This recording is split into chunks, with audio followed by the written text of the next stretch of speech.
What's up, folks? My name is Joe, and before I even explain what's going on here, I just want to tell you that I'm recording this vertically because I'm driving in my car and I just don't want the camera in my line of sight, and it's sitting in my cell phone holder in my car.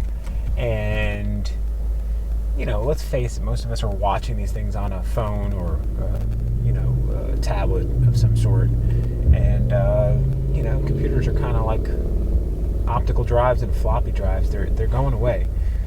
There are still quite a few people on their computer watching these things, and it's annoying as all heck to watch a vertical video on a computer. It just looks dumb. And I prefer to watch horizontal videos when I'm looking at on my phone. So I get it, but this is convenient, and I'm just doing this off the cuff right now. And the reason I'm doing this, to get right to the point, is today's my 40th birthday, and I wanted to start a video log, every day for my 40th year on this planet. Technically my 41st year, but I just wanted to give you a little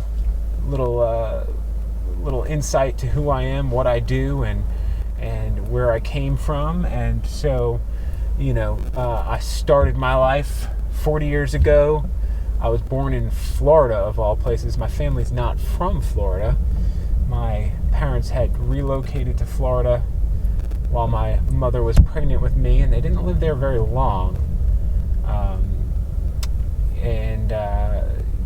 I think that's part of the reason why they're not together is, their move to Florida didn't help their relationship.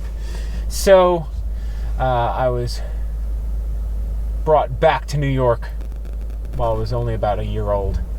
So while I technically was born in Florida, I was raised in New York, and I don't live in New York now. For the last 15 years or so, I've been not 15 years, I'm sorry, 12 years. That's a big difference. I've been living in South Carolina. So there's a lot that happened in between then, but I'm just going to give you a little insight into my childhood right now. So I was born in 1976, the 200th birthday of America, woohoo. And kind of grew up in my earliest memories, we did not live in a good neighborhood. We lived in a very poor neighborhood. We lived in the projects of a very rich area of New York, which is kind of strange, but you find that wherever there's an extremely wealthy area, usually somewhere in New York within a stone's throw, there's a very depressed area tucked away. Just, I don't know if it's a matter of politically trying to stack different groups, so it's not too much one way or the other. Who knows? I don't know the reasoning behind it, but it's kind of strange to go to a school with a bunch of people who are extremely wealthy, and you're wearing the same pair of underoos for 4 days straight. So that's the kind of childhood I had, and I grew up with my mother for the first couple of years of my life, and then until I didn't, and then I was tossed around foster homes for a few years. Well, not a few years, maybe a few months. I don't remember any of that. This is all what's told to me. So, and then I was ultimately, from the time I was about maybe 4 or 5 years old till my adulthood, raised by my grandparents, which is always fun. For those of you who are raised by your grandparents, or at least have a close relationship with your grandparents, there's something special about having that skipped generation of parenthood. In other words, you're raised by somebody who is a whole generation removed from everyone else's parents. So you get very different. It makes you different. You're a weird kid right off the bat. You've kind of got old school morals thrown at you. Luckily, my grandparents weren't overly conservative or liberal. They were pretty up the middle for the most part, and maybe that's part of being in New York. Even the conservative people, from my knowledge in New York, are not kind of like the conservative people I get to the joy of meeting down here in the South. Very different types of conservatives. Maybe you could say the same about the liberal people. The liberal people up north tend to be a lot more rough and tumble than the liberal people in the South. The liberal people in the South actually seem tame compared to the people I knew that were liberal in the North. Anyway, it's a fun year to be doing this video log because it's an election year, and it's probably the most insane election year in the history of politics in the United States. I mean, seriously, I try to think like maybe these things come in waves. Maybe before media that was so prevalent, there were guys as crazy as Donald Trump that were like kind of doing presidential run as a publicity stunt that has gone too far. You know, maybe that's happened before. I don't know. I can't see. I mean, certainly we've had characters as extreme or nutty in the past. You know, people could get away with a lot more because we didn't know them as well. We didn't have access to them. So I'm sure there were much crazier people who have become president. But I mean, this is nuttiness. I mean, this is something else. And then you've got Hillary on the Democratic side, who is not popular amongst all of the whole party. I mean, she's popular, I would imagine, in different parts of the country, but in general, you know, the success of Bernie Sanders should be enough to tell you that it's a split party as well. So you've got two very unpopular candidates, and then you have a guy like Gary Johnson running as the Libertarian candidate, and it's amazing to me how many people still don't know who he is. It's really upsetting. I'm not a overly political guy. I don't follow everything. You know, I don't obsess over this stuff, but I feel like it's kind of my duty, if I'm going to show up and vote, to know a little bit about these people that are trying to, you know, become the figurehead at the top of our country. You know, I think it's kind of like part of your responsibility as an adult to know something, not be completely you know, ignorant of what's going on. And I would say the Libertarian Party is starting to become not a major party, but if there's a third party that can be taken seriously, it's the Libertarian Party. The Green Party, to me, seems they don't have somebody with a proven record like Gary Johnson, who was a Republican governor before, and now he's just a guy who's taken his political views and, you know, they fall in line with a lot of the libertarian views, and but he's able to be a little bit more realistic. He knows some of the things that he's into could never happen. You know, the president's not God. They don't walk into office and just make things happen. Things have to be voted on between the Senate and House of Representatives. Congress doesn't just let them have all the power. We have the three branches of government. If you don't know what I'm talking about, or if I'm boring the hell out of you, then you're probably like most people who don't even know who Gary Johnson is. But so he's realistic. He knows these things aren't things that can happen. You know, things like getting rid of the IRS or legalizing marijuana. They might not happen immediately or even during a presidential term. But if he were to get enough attention, and if he were to make a dent, those are the types of things that would all of a sudden become actual political talking points that would be taken seriously. I mean, Bernie Sanders got some of his platform to be adopted by Hillary Clinton only because of how popular he was. So that is, I think, how we'll break the two-party system is by chipping away. There won't be a big revolution of people all of a sudden just jumping on a third-party bandwagon. But if it gets a little bit bigger every cycle, and you start getting libertarian candidates, I'm just using libertarians as an example because I do think they're the most viable third party in realistic terms. But if you start getting smaller offices with more libertarian candidates elected to them,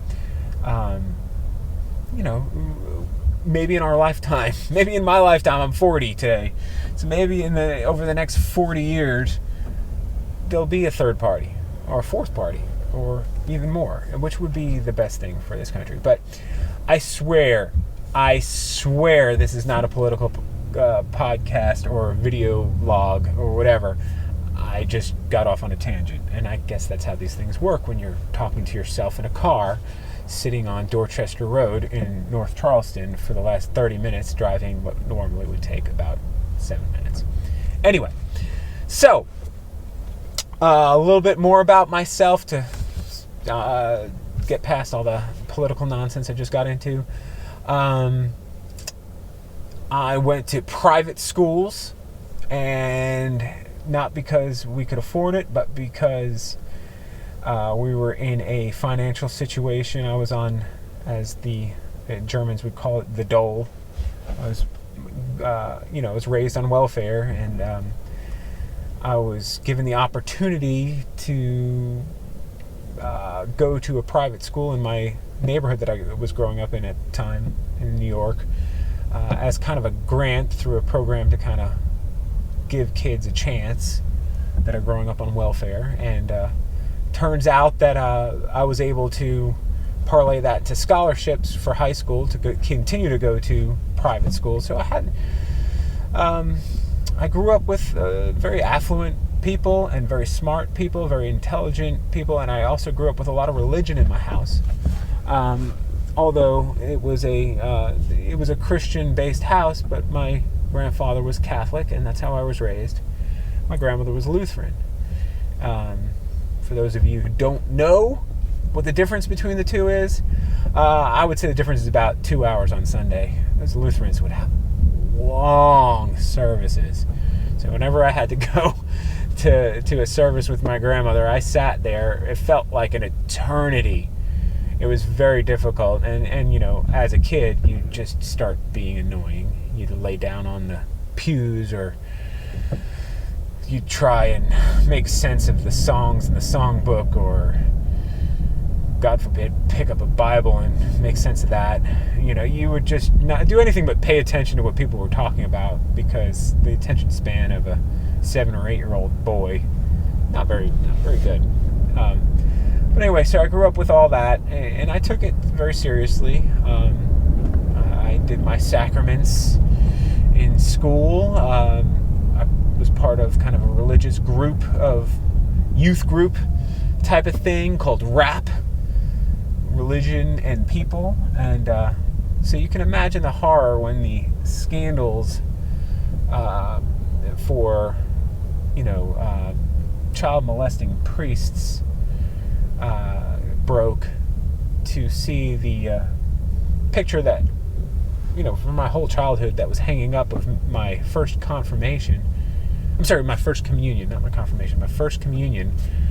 The priest that's standing behind me that performed my first communion, which, if you don't know what a first communion is when you're allowed to finally eat the wafer that represents the body of Christ, and also drink the wine, which is the blood of Christ, which I think at that time was probably just grape juice, or some sort of non-alcoholic wine type of thing.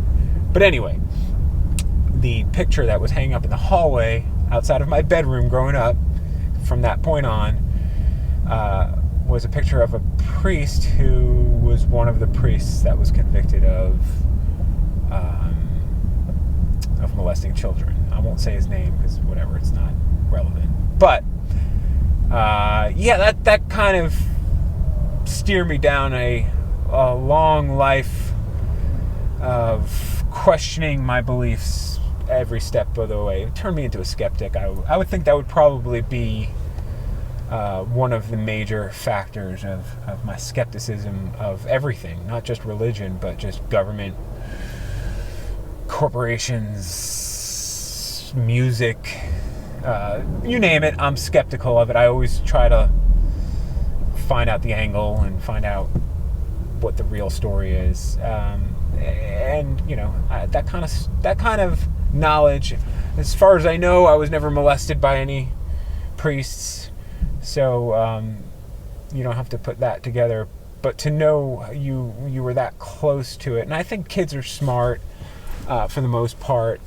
They sense the danger. I remember the first day of altar boy kind of trials, so to speak.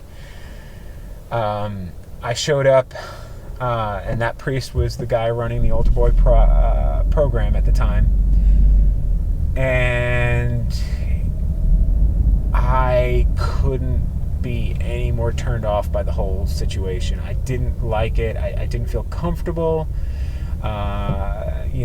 Maybe I was just lazy at the time. Maybe I didn't want to wake up on weekends and devote my weekend mornings to going to church and serving the church that I was attending. But I didn't feel comfortable anyway, and that was probably a good decision, because that was kind of how this particular priest would prey on children. He'd get to know them through the altar boy program, and he'd pick the weak ones that came from broken homes, which, guess what?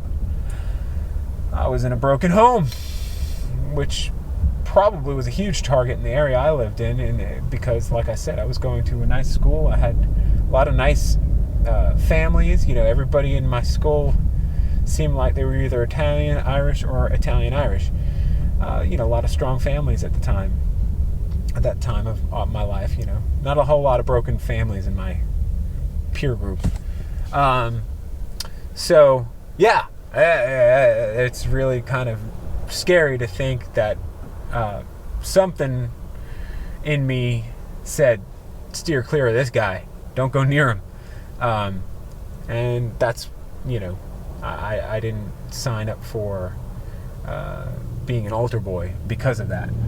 And but I did belong to a youth group, and that was kind of actually fun. That wasn't held at the church. It was interesting because it was volunteers of families or church members would have groups of kids come to their house, and it was almost like Cub Scouts.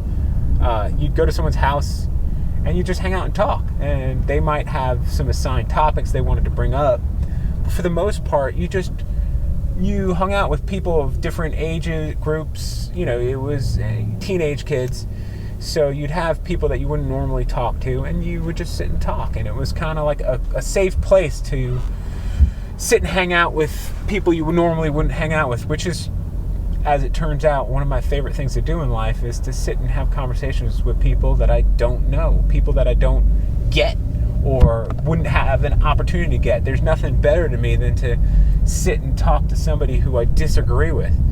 I love it. I love having meaningful conversations, because guess what? If somebody disagrees with you wholeheartedly, they usually have a good reason, whether it's their upbringing or something happened to them or just a different way of looking. They're looking at a point of view from a different angle that you hadn't thought to look at it from.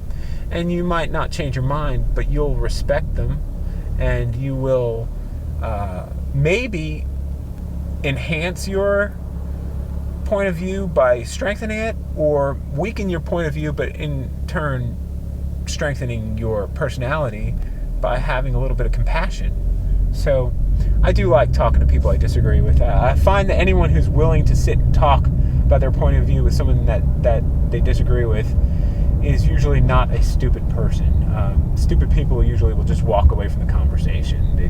I don't want to hear it, and they walk away. And who wants to hang out with stupid people? That's it. So that's kind of the environment I grew up in.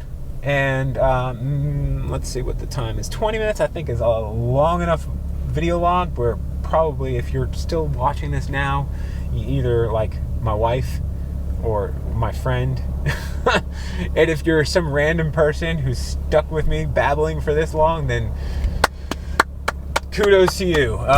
But I'll try to keep them short and sweet. And tomorrow we'll pick up where I left off today. And hope you enjoy this, and hopefully I can entertain you, and it won't always be me in my car. I'm going to try and produce some stuff, maybe show you what I do for a living, the many hats I wear, and it'll be interesting, I hope. And hopefully I can get some people to talk to me, and we'll just have some conversations. Hopefully some people disagree with me, and we'll sit down and have some interesting conversations. All right, well, happy birthday to me. I'm going to go pick up my kids and go get some dinner. Thanks.